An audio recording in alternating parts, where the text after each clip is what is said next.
Yes, salut les amis, j'espère que vous allez bien. Est-ce que vous avez déjà vécu cette situation, une situation dans laquelle, arrivé par exemple au 10 ou au 12 ou au 13 du mois, votre compte courant est vide, vous n'avez plus d'argent. Alors, je sais qu'il y a des gens ici qui n'ont pas de compte courant. Donc, il y a même des gens qui n'ont pas encore de compte bancaire. C'est une grosse erreur. Vous devez absolument avoir un compte bancaire si vous voulez travailler sur votre indépendance financière. J'avais même fait une vidéo dans laquelle je disais qu'il faut au moins 6 comptes bancaires. C'est un secret que j'avais découvert dans le livre Les secrets d'un esprit millionnaire. Donc c'est un livre qui te parle vraiment d'indépendance financière, mais pas comme les autres livres. Si tu as déjà lu par exemple des livres comme Père riche, Père pauvre et tout, eh bien c'est un contexte qui est totalement différent avec le livre Les secrets d'un esprit millionnaire. Ici en fait, ce que T. Harv Eker va faire en fait, c'est de nous parler d'indépendance financière, mais surtout de ce qui se passe à l'intérieur de nous. Selon lui, tout ce qui se passe à l'extérieur d'un homme, tous les résultats que tu vas voir à l'extérieur d'un homme viennent en fait de ce qui se passe à l'intérieur de cette personne. C'est un peu comme un cultivateur, tu vois. Tout ce que tu vois à l'extérieur d'un champ de maïs, par exemple, c'est le résultat de ce qu'on a mis sous la terre. Ok, donc c'est de là en fait que j'ai trouvé qu'il est important d'avoir au minimum 6 comptes bancaires. Donc revenons au sujet de cette vidéo. Est-ce qu'il t'est déjà arrivé par exemple d'avoir un compte courant qui est totalement vide, c'est-à-dire à partir du 10, du 12, du 13 du mois par exemple, tu retrouves ton compte bancaire qui est absolument vide. Et qu'est-ce qui se passe en effet quand cela t'arrive?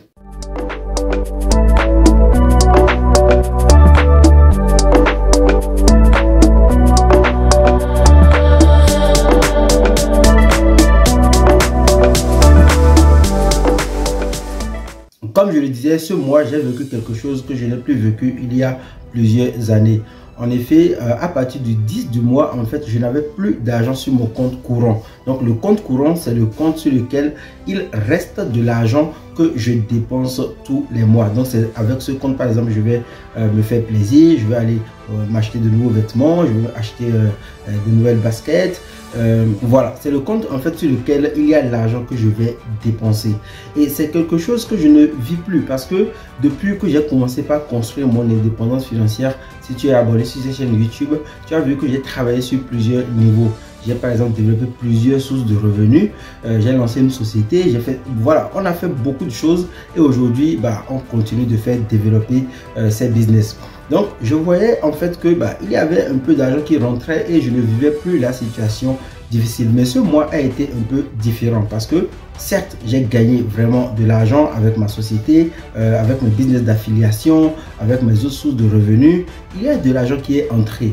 Mais cet argent qui est entré ne suffisait pas pour, par exemple, supporter toutes les charges et ainsi rester de l'argent sur mon compte courant. Donc il y avait vraiment un déficit qui se créait. C'est quelque chose que beaucoup d'entrepreneurs ne vont pas te dire, laissant croire que la vie d'un entrepreneur par exemple c'est tout rose. Non, il y a des mois où c'est dur pour les entrepreneurs, mais on est tellement confiant sur ce qu'on est en train de développer que on adore, on kiffe. En fait, on ne fait pas les choses parce que on veut simplement gagner de l'argent. Quand ce compte est vide, eh bien, je me suis rendu compte en fait que je n'avais plus d'argent, mais j'ai fait mes dépenses les plus importantes. Premièrement, j'ai mis de côté les 10% que je conseille tout le temps.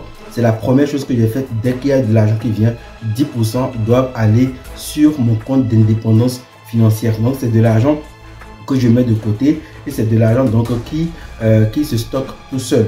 Comme je le dis très souvent, c'est ces 10% qu'on va utiliser pour développer notre système d'enrichissement. Ok, donc 10% épargnés. Et les autres sources de revenus qui ont rapporté de l'argent me permettaient donc de vivre. Donc j'ai utilisé de l'argent qui entrait par exemple pour payer la retraite de mes parents.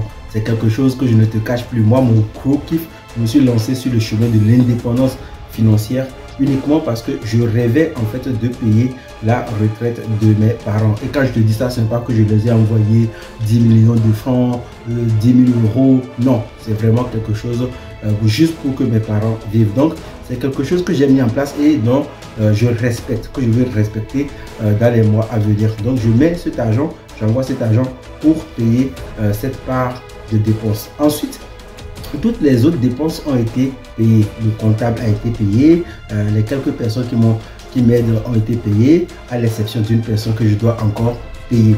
Et je me suis rendu compte que le compte est maintenant totalement vide. Il n'y a plus d'argent à dépenser. Il n'y a plus d'argent pour payer les charges. Mais qu'est-ce qui s'est passé? En fait, mon cerveau s'est automatiquement déconnecté de toute dépense. Pourquoi? Simplement parce que dans ma nature, en fait, je sais qu'il n'y a plus de l'argent. Et donc, quel que soit ce qui arrive, en fait, je n'avais pas besoin d'argent. Je suis sorti, je suis allé dans des magasins, j'ai visité des boutiques. Mais je n'avais aucune envie d'acheter quoi que ce soit. Pourtant, s'il y avait de l'argent sur mon compte courant, qu'est-ce qui va se passer? En fait, je vais prendre cet argent que je vais dépenser. Automatiquement, quand on voit de l'argent sur notre compte courant, on a tendance à dépenser cet argent. Mais qu'est-ce que j'aimerais que tu comprennes aujourd'hui en faisant cette vidéo? Il faut que tu comprennes que si tu veux construire ton indépendance financière, la première règle, c'est de mettre tes 10% de côté, d'épargner donc de l'argent pour que tu pourras utiliser pour développer ton indépendance et ton système d'enrichissement, mais en même temps que tu dois pouvoir utiliser le reste de l'argent pour satisfaire tes propres besoins. Donc quand moi j'ai mis les 10% de côté et que il me restait de l'argent, j'ai fait un stock de repas. Ok, donc on a acheté des repas pour le frigo, on a rempli le frigo comme il se devait. On a aussi payé toutes les factures les plus importantes comme électricité, eau, téléphone, etc. Et voilà. Donc malgré qu'il n'y a plus de l'argent sur mon compte courant, je n'avais plus cette sensation de devoir dépenser de l'argent pour satisfaire mes besoins. Je rentrais pour faire mes repas. Je passais beaucoup de temps pour faire du sport et je sortais, mais malgré que je sortais, je n'avais aucunement envie de dépenser de l'argent.